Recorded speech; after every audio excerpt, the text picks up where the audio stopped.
Business आज के era का एक फैंसी वर्ड। 20 की उम्र में किसी मैनेजमेंट कॉलेज से ग्रेजुएशन करते हुए बहुत से यंगस्टर्स की आंखों में एक सक्सेसफुल एंटरप्रेन्योर बनने का सपना होता है।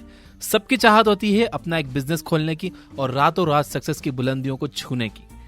लेकिन 25 से 30 का होते होते उन्हें यह रियलाइज होता है कि ना तो उनके पास कोई रिवोल्यूशनरी बिजनेस आइडिया है और ना ही कोई फैमिली बिजनेस का बैकअप। ऐसा सोचकर आधे से ज्यादा लोग 9 से 5 की जॉब एक्सेप्ट कर लेते हैं। जिन लोगों के पास कुछ इन्वेस्टमेंट होता भी है वो सही जगह, सही टाइम, सही मार्केट का होने का इंतजार करते रह जाते हैं और रिस्क के डर से बिजनेस स्टार्ट ही नहीं कर पाते। बहुत कम लोग हैं जो एक्चुअल में अपने बिजनेस मॉडल को जमीनी हकीकत बनाने में कामयाब हो पाते हैं और उनमें से भी केवल 2% लोगों का बिजनेस ही कामयाब हो पाता है। ऐसा क्यों? मोटिवेशनल बिजनेस कोट्स और स्पीचेस सुनकर एंथुसियाज्म से भर जाना तो बहुत आसान है, लेकिन मोटिवेशन को बरकरार रखना और जो चाहा है वो हासिल करके दिखाना बहुत मुश्किल है। आखिर एक बिजनेस को सक्सेसफुल बनाने के लिए क्या चाहिए? एक सुपर कूल आइडिया जो पहले किसी ने ना सोचा हो? करोड़ों का इन्वेस्टमेंट? नहीं। किसी भी बिजनेस को बड़ा बनाने के लिए सिर्फ एक चीज चाहिए, वो है नियत। अगर आपकी नियत है कि आपको यह करना ही है तो आप जरूर कर लोगे। इस दुनिया का बड़े से बड़ा हर्डल भी एक इंसान की जिद के आगे कुछ नहीं है। आचार्य चाणक्य ने बिना किसी हथियार के पूरे नंद वंश का खात्मा करके एक दासी के बेटे को अखंड भारत का राजा बना दिया था। ये होती है जिद की ताकत। अगर आप में भी वो जिद है और आप अपनी जिद को सही डायरेक्शन देना चाहते हो तो वीडियो को लास्ट तक जरूर देखिएगा। आज के वीडियो में हम इन्वेस्टिंग गुरु वॉरेन बफेट की आज तक की सबसे मोटिवेशनल स्पीच के कुछ पार्ट से जानेंगे कि कैसे इस दुनिया में कोई भी इंसान किसी भी उम्र में किसी भी अमाउंट से स्टार्ट करके एक सक्सेसफुल बिजनेस खड़ा कर सकता है। दुनिया के टॉप 10 अमीरों की लिस्ट में शामिल वॉरेन बफेट एक सक्सेसफुल इन्वेस्टर और बर्कशायर हैथवे के सीईओ भी हैं। उनकी कंपनी बेसिकली अपना कोई प्रोडक्ट नहीं बनाती बल्कि कई छोटे बड़े प्रॉमिसिंग बिजनेसेस में इन्वेस्ट करती है। सीईओ बनने के बाद कुछ ही सालों में वॉरेन बफेट ने बर्कशायर हैथवे को घाटे में चल रही कंपनी से प्रॉफिटेबल बिजनेस में बदल दिया। इस दौरान वो कई ऐसे बिजनेस पर्सनालिटीज से मिले जिन्होंने अपना फर्श से अर्श तक का सफर अपनी मेहनत और जिद से पूरा किया। वॉरेन बफेट कहते हैं कि इन लोगों से उन्हें बहुत कुछ सीखने को मिला। आज के वीडियो में हम ऐसे ही 2 लोगों की कहानी जानेंगे और उनकी सक्सेस स्टोरी से सीखेंगे कुछ ऐसे बिजनेस लेसन्स जो बिजनेस को लेकर आपकी सोच बदल देंगे। पहली कहानी है एक रशियन यहूदी महिला रोज ब्लमकिन की, जो 1917 में वॉशिंगटन स्टेट के टाउन सिएटल पहुंची। उसे इंग्लिश का एक वर्ड भी नहीं आता था। उसके गले में एक टैग था जिसमें लिखा था फोर्ट डॉज लोवा। ये वो जगह थी जहां वो अपने हस्बैंड से मिलने वाली थी जो पहले से अमेरिका में काम करता था। जैसे तैसे वो रेड क्रॉस सोसाइटी के वॉलंटियर्स की मदद से अपने हस्बैंड से मिली। लैंग्वेज बैरियर के कारण रोज को लोवा में सेटल होने में बहुत मुश्किलें आई, इसलिए वो अपने हस्बैंड के साथ 2 साल के अंदर ही ओमाहा शिफ्ट हो गई और रशियन ज्यूश की कॉलोनी में रहने लगी, जहां उसे कुछ हद तक घर जैसा फील होने लगा। जब उसकी बेटी स्कूल जाने लायक हुई तो उसने अपनी बेटी से इंग्लिश के शब्द सीखने शुरू कर दिया और टूटी फूटी इंग्लिश सीखकर उसकी मदद से वो लोगों से पुराने कपड़े इकट्ठा करके उसे ओल्ड क्लॉथ मार्केट में बेचने लगी। इन्हीं पैसों से उसने अपने भाई बहनों का ख्याल रखा, अपने माँ बाप को सहारा दिया। इस दौरान वो 4 बच्चों की मां बनी। करीब 20 साल बाद 1937 में लगभग 45 साल की उम्र में उसने किसी तरह $2500 जमा कर लिया। इन पैसों से वो शिकागो गई और जो कुछ फर्नीचर मिला ले आई। एक महिला जो जिंदगी में एक दिन भी स्कूल नहीं गई, जिसे इंग्लिश ठीक से बोलना नहीं आती थी ना लिखना, वो अपनी उम्र का आधा सफर पूरा कर चुकी थी। उसने $2500 में अपने सपने को साकार करने के लिए एक फर्नीचर स्टोर खोला। उसकी मेहनत, लगन और विश्वास से उसने $2500 के अपने एम्पायर को 1983 में $60 मिलियन में वॉरेन बफेट की कंपनी बर्कशायर हैथवे को बेचा। आज भी उस कंपनी लगभग $1.5 से $2 बिलियन का बिजनेस करती है। मिसेस रोज ब्लमकिन, जिन्हें ना इंग्लिश का एक वर्ड ढंग से आता था, उसने अपने $2500 से जो कंपनी खड़ी की उसमें कुछ नया नहीं था। उसके फर्नीचर भी बाकी स्टोर्स की तरह ऑर्डिनरी ही थे, लेकिन एक चीज उसमें एक्स्ट्रा ऑर्डिनरी थी, वो थी सक्सेस के लिए उसकी डिटर्मिनेशन।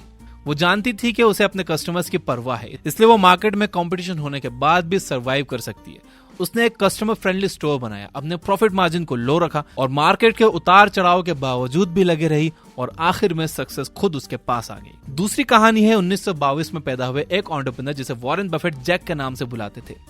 जैक एक अच्छा स्पोर्ट पर्सन था, लेकिन स्कूल में इंटरेस्ट ना होने के कारण 1 साल में ही ग्रेजुएशन कॉलेज से ड्रॉप आउट हो गया। कॉलेज छोड़ने के बाद जैक आर्मी ज्वाइन करने गया, लेकिन मेडिकल रीजंस के कारण आर्मी ने उसे वापस भेज दिया। फिर वो नेवी में इंटरव्यू देने गया, जहां वो सिलेक्ट हो गया और सेकेंड वर्ल्ड वॉर के दौरान उसे कुछ फाइटर प्लेन उड़ाने और वॉर में हिस्सा लेने का मौका मिला।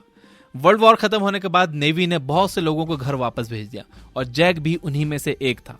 तब जैक एक 23 से 24 साल का नौजवान था। कुछ सालों तक बहुत से अलग अलग जॉब्स ट्राई करने के बाद जैक एक कार कंपनी में सेल्समैन बन गया। लगभग 35 साल की उम्र में सेल्स जॉब में कुछ प्रमोशंस पाने के बाद जैक अपने बिजनेस आइडिया के साथ अपने बॉस के पास पहुंचा और बोला कि क्या मैं आपके साथ कार लीजिंग का बिजनेस शुरू कर सकता हूं।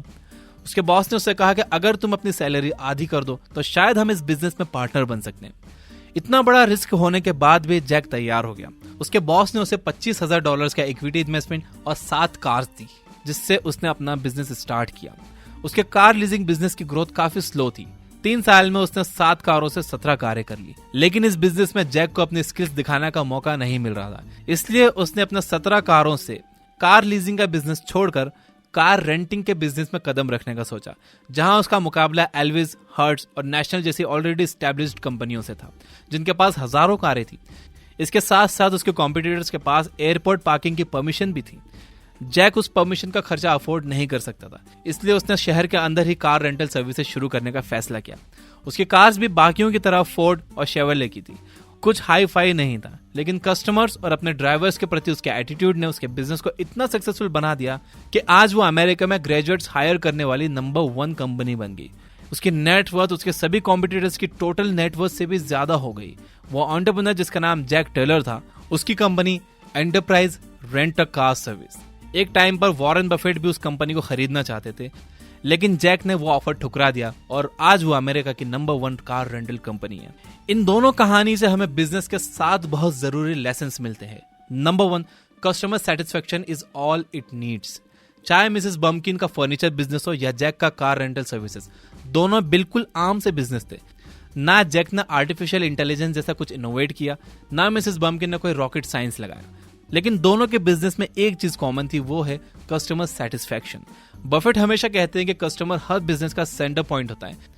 जब कोई मिसेस बम्किन के स्टोर में आता था, उसे वहां वही फर्नीचर देखने को मिलते थे जो किसी भी आम फर्नीचर स्टोर में मिल सकते थे, लेकिन जो अलग था वो थी वहां की हॉस्पिटैलिटी और कस्टमर फ्रेंडली एनवायरनमेंट। इसी तरह अपनी फील्ड में बड़े बड़े कॉम्पिटिटर्स होने के बाद भी कस्टमर फर्स्ट के अपने मोटो से जैक ने भी 17 कारों से कार रेंटल बिजनेस का किंग बनने का सफर तय किया।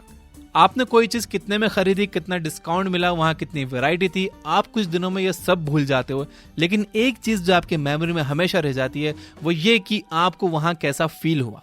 चाहे आपका एक्सपीरियंस अच्छा रहा हो या बुरा, दोनों ही सूरतों में आप उसे भूल नहीं पाते। बफेट कहते हैं कि उन्होंने बहुत से बिजनेसेस देखे हैं, लेकिन आज तक ऐसा कोई बिजनेस नहीं देखा जिसके कस्टमर सेटिस्फाइड हो और फिर भी वो फेल हुआ हो। चाहे आप एडवर्टाइजमेंट या ब्रांडिंग पर लाखों खर्च कर दो, लेकिन आपके कस्टमर का एक बुरा फीडबैक आपका गेम पलट सकता है। बफेट के अनुसार आपके सेटिस्फाइड कस्टमर्स आपको 5 फोल्ड बेनिफिट्स प्रोवाइड कर सकते हैं। पहला है वो आपके लॉयल कस्टमर बनेंगे। दूसरा, वो दूसरों को आपके प्रोडक्ट्स और सर्विसेज रिकमेंड करेंगे। तीसरा, आपको अपने लॉयल कस्टमर के ऊपर प्रमोशन का एक्स्ट्रा खर्चा नहीं करना पड़ता।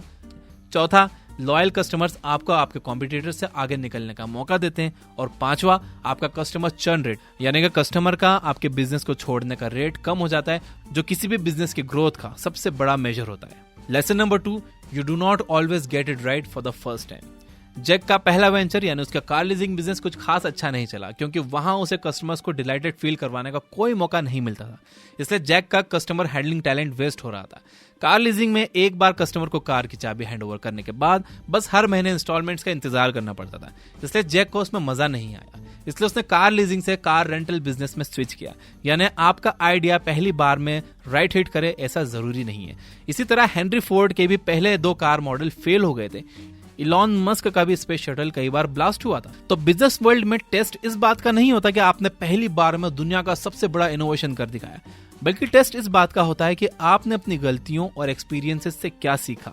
तो अगर आपका पहला आइडिया वर्क ना करे तो दूसरा ट्राई करो और तब तक करते रहो जब तक आपको आपका सही आइडिया ना मिल जाए जिसके लिए आप बने हो। सक्सेस का सफर ही कुछ ऐसा है जहां आप चलते हो, गिरते हो, फिर चलते हो। आपको बहुत से लोग ये कहकर डिमोटिवेट करेंगे कि वो बार बार ट्राई करने के बाद भी फेल हुए, लेकिन जो लोग बहुत सी कोशिशों के बाद भी फेल होते हैं वो बेसिकली अपनी गलतियों से सीखते नहीं है और बार बार एक ही गलती दोहराते हैं। इनफैक्ट अपनी ही क्यों, आप लोगों की फेलियर स्टोरीज पढ़कर दूसरों की गलतियों से भी सीख सकते हो। Lesson number 3, keep focus on the things which are in your control. एक बिजनेस चलाने में कई फैक्टर्स का हाथ होता है, उनमें से कुछ फैक्टर्स आपके कंट्रोल में होते हैं और कुछ कंट्रोल से बाहर। जब जैक ने अपनी कार रेंटल कंपनी स्टार्ट की तो उसने ये कभी नहीं देखा कि आज स्टॉक मार्केट कहां जा रहा है, डॉलर की वैल्यू घटी या बढ़ी, क्योंकि ये चीजें उसके हाथ में ही नहीं थी। लेकिन कस्टमर को कैसी सर्विसेज प्रोवाइड करनी है, कस्टमर एक्सपीरियंस को बेटर कैसे बनाना है, अपने एम्प्लॉयज को सेटिस्फाइड और लॉयल कैसे रखना है, इन सब फैक्टर्स पर उसका पूरा फोकस था। बेसिकली यही वो फैक्टर्स हैं जो किसी भी बिजनेस के लिए इंपॉर्टेंट है, क्योंकि स्टॉक्स और रिजर्व बैंक तो किसी के हाथ में नहीं, आपको बस अपने ऊपर फोकस करना है जिसे आप बदल सकते हो।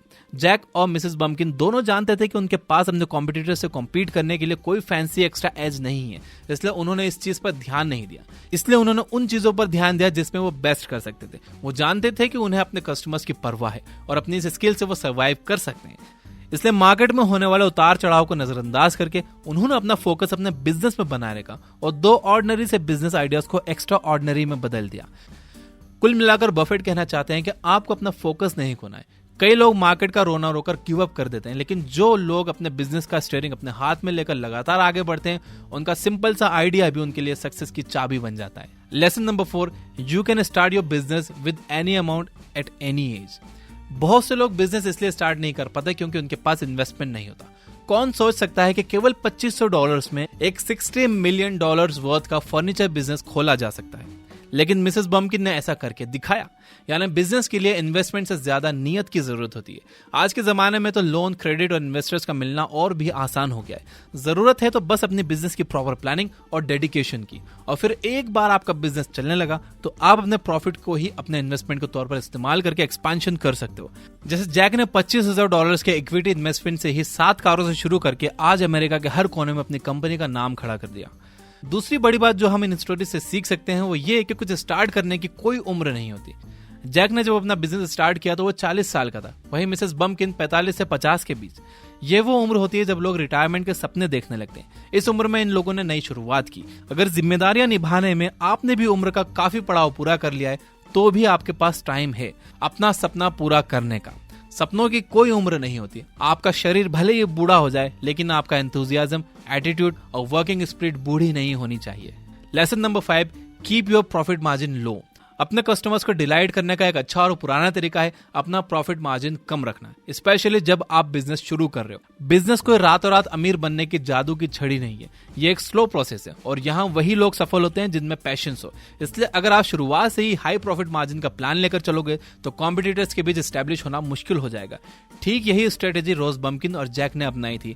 वो कस्टमर्स को बाकियों से लो प्रॉफिट मार्जिन पर प्रोडक्ट्स और सर्विसेज बेचते थे, जिसके कारण कस्टमर्स उनकी शॉप तक खींचे चले आते थे। इसके बाद वो अपने फील गुड फैक्टर से उन्हें अपना रिटर्निंग कस्टमर बना लेते थे और इस तरह से उनकी हाई सेल्स वॉल्यूम उनके लो प्रॉफिट मार्जिन को कवर अप कर लिया करती थी। धीरे धीरे वो अपने कॉम्पिटिटर से काफी आगे निकल गए। एक बार आप एज अ ब्रांड एस्टेब्लिश हो जाओ और अपने कस्टमर्स का भरोसा जीत लो, उसके बाद आप प्राइसिंग पॉलिसी रिव्यू कर सकते हो और मॉडरेट मार्जिन पर आ सकते हो।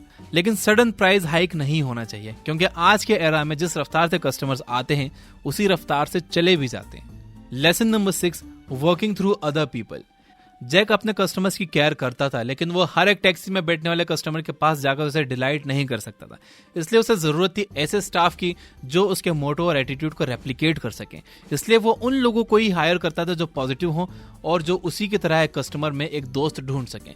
चाहे आप एक छोटे बिजनेस ओनर हो या आपका बिजनेस ग्रोइंग फेस में हो, आपका स्टाफ आपके बिजनेस का इंपॉर्टेंट पिलर होता है। वो आपके कस्टमर के साथ कैसा बिहेव करता है, इस पर आपका पूरा बिजनेस डिपेंड करता है। इसलिए ऐसे लोगों को हायर करो जो खुद के बारे में अच्छा फील करते हैं, क्योंकि जिनका सेल्फ एस्टीम लो होता है या जिन्हें लगता है कि दुनिया उन्हें अच्छे से ट्रीट नहीं करती या जो अपनी लाइफ में दुखी हैं, वो लोग दूसरों को भी अच्छे से ट्रीट नहीं कर पाते। आपने वो कहावत तो सुनी होगी कि जैसा राजा वैसी प्रजा, यानी आपका स्टाफ वैसे ही एक्ट करेगा जैसे आप करेंगे। इसलिए ये बहुत जरूरी है कि आप खुद को सही ढंग से प्रोजेक्ट करें। इसे ही कहते हैं वर्किंग थ्रू अदर पीपल, यानी दूसरों के जरिए अपनी सोच को मल्टीप्लाई करना ताकि वो वैसा ही एक्ट करें जैसा आप चाहते हो। Lesson number 7, surround yourself with good people. आखिरी और सबसे इंपॉर्टेंट बात जो वॉरेन बफेट हमेशा कहते हैं कि अपने आप को हमेशा अच्छे और पॉजिटिव लोगों के आसपास रखो।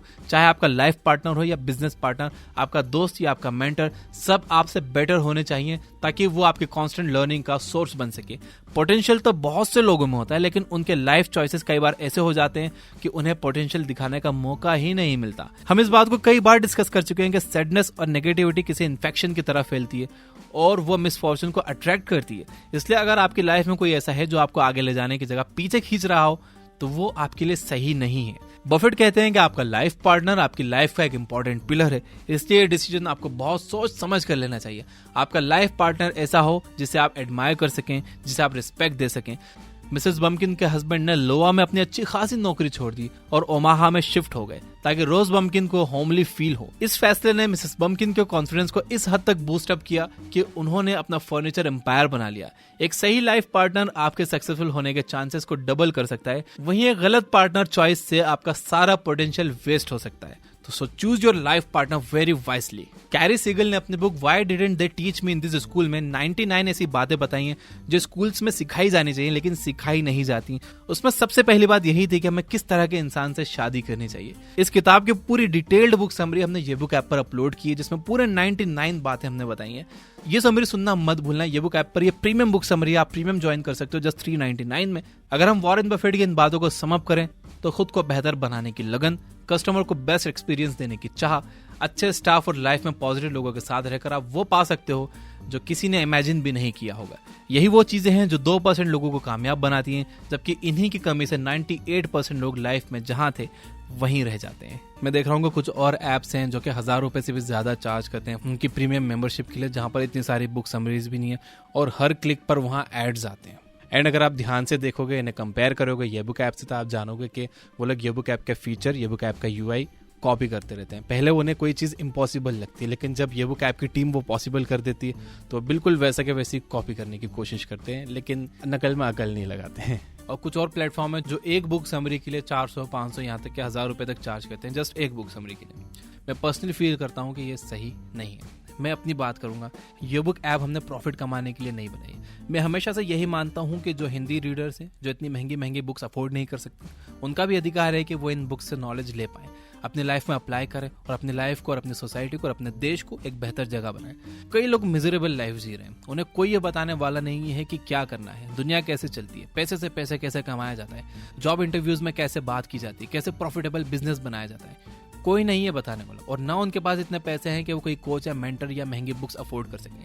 इसलिए इस ऐप के ईयरली प्रीमियम की प्राइस इतनी कम रखी गई है कि सभी लोग इसे अफोर्ड कर सके। क्योंकि मैं जानता हूं कि आप में से ज्यादातर स्टूडेंट्स हैं और आप 500 या 1000 रुपए की एक बुक समरी या फिर 1000 रुपए का ईयरली प्रीमियम प्लान अफोर्ड नहीं कर सकते। अब आपके मन में यह सवाल आ रहा होगा कि तो फिर इस ऐप को पूरी तरह से फ्री कर दो, प्रीमियम की जरूरत ही क्या है।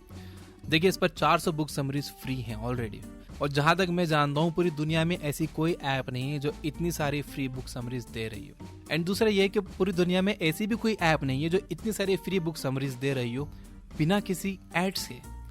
यह book app is an ad free app. और तीसरी बात यह है कि जो हमारे राइटर्स हैं, इंजीनियर्स हैं, ये सब स्टूडेंट्स हैं और ये फुल टाइम काम कर रहे हैं। और यूजर एक्सपीरियंस स्मूथ रखने के लिए हमने मल्टीपल सर्वर यूज किए हैं, जैसे इमेज का सर्वर अलग है, ऑडियोज का सर्वर अलग है, डेटा का सर्वर अलग है, और इन सर्वर का मंथली एक्सपेंस कुछ 1 लाख से भी ज्यादा का होता है। और इस ऐप का प्रीमियम प्लान्स के अलावा कोई सोर्स ऑफ रेवेन्यू नहीं है। 3 साल से प्रीमियम यूजर्स की मदद से हम इसे ब्रेक इवन पॉइंट पे चला रहे हैं, यानी कोई प्रॉफिट नहीं, कोई लॉस नहीं, और ये सक्सेसफुली चल रही है। तो सभी प्रीमियम यूजर्स को दिल से थैंक यू। तो अगर आप 399 का प्रीमियम प्लान ले सकते हो तो जरूर ले लो। इससे आप 400 और बुक्स अनलॉक कर लोगे, और हम डेली एक new book summary premium users के लिए डाल रहे हैं, और प्रीमियम यूजर्स के लिए और भी काफी कुछ आने वाला है। वीडियो पसंद आया तो इसे लाइक जरूर करना, सब्सक्राइब नहीं किया हो तो सब्सक्राइब कर लेना, घंटी नहीं दबाई तो दबा देना।